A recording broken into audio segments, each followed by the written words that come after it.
Kenapa sholat? Kewajiban. Ada lagi? Baik. Kalau kita memaknai sholat sekedar kewajiban, nanti sifat sholatnya untuk menggugurkan wajibnya saja. Bahasa gampangnya, yang penting sholat. Mau sholatnya khusyuk, mau tidak, yang penting sholat. Tapi ketika Allah memilihkan kata ini pun, itu bukan hampa makna. Ada makna yang sangat dalam sekali. Baik, teori mengatakan secara logika, orang yang punya koneksi dengan sosok yang punya segala hal, bukankah lebih mudah hidupnya? Maka kalau kita terkoneksi dengan Allah, kita mudah mengakses semua hal yang kita harapkan tadi. Nah, dalam bahasa Arab, mengoneksikan sesuatu sehingga tersambung kuat dan sulit dilepaskan, itu disebut silah namanya. Silah. Ya. Masih teman-teman ingat kalau kita kumpul-kumpul tuh suka disebut apa namanya? Silaturahim kan? Nah, kenapa menggunakan kata silah? Diharapkan semua yang datang ini terkoneksi. Jadi bukan cuma sekedar datang, kemudian duduk, pulang, tidak. Diharapkan kenal, ini teman siapa, si fulan dari mana. Kalau ada yang punya kesulitan, bisa dibantu gugur kesulitannya. Kalau ada yang gelisah, pulang jadi tenang, pulang saling mendoakan. Itulah yang disebut silah.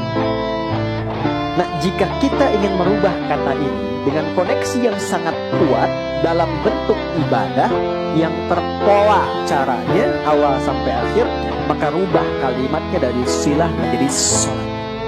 Jadi, maka kenapa ibadahnya disebut dengan sholat? Karena di dalam sholat itu kita dilatih untuk mengoneksikan diri kita dengan Allah, sehingga saat terkoneksi kita ingat Allah dimanapun. Kalau sudah ingat, terjaga oleh Allah. Orang yang kalau minum ingat Allah, tidak mungkin minum minuman yang tidak disukai Allah. Ada orang mabuk baca bismillah?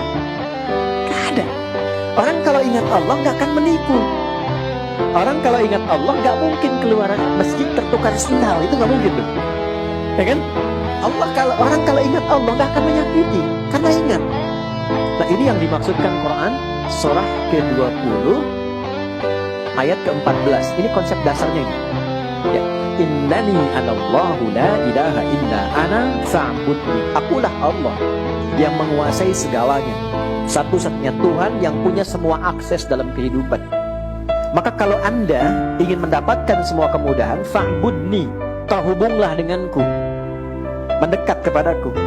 Gimana caranya ya Allah? Wa aqimis shalah, tunaikan salat untuk mengoneksikan dirimu li dzikri, supaya engkau tersambung denganku. Ini dengan Allah. Jelas?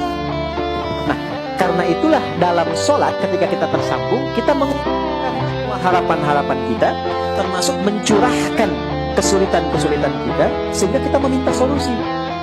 Bukankah dalam salat kita mengatakan iyyaka na'budu wa iyyaka nasta'in? Perhatikan baik-baik. Ini janji yang disampaikan oleh Allah melalui lisan Nabi. Siapapun orang yang sholatnya benar, berniat mengoneksikan dirinya kepada Allah, itu baru baca Al-Fatihah sampai kalimat iyyaka na'budu wa iyyaka nasta'in, dari mulai wudu sampai dengan kalimat itu, perhatikan jawabannya. Hadza baini wa baina 'abdi wa li 'abdi ma sa'al. Ini perjanjian antara aku dengan hambaku. Kalau koneksinya hambaku itu benar kepadaku, tulus dia, maka aku akan kabulkan apapun yang dia minta saat ini. Karena itu, tidak ada satupun, bahkan Nabi dan Rasul yang pernah hidup di bumi, saat punya kesulitan dan meminta sesuatu, mereka umumnya lakukan dalam sholat, dan selalu cepat dikabulkan.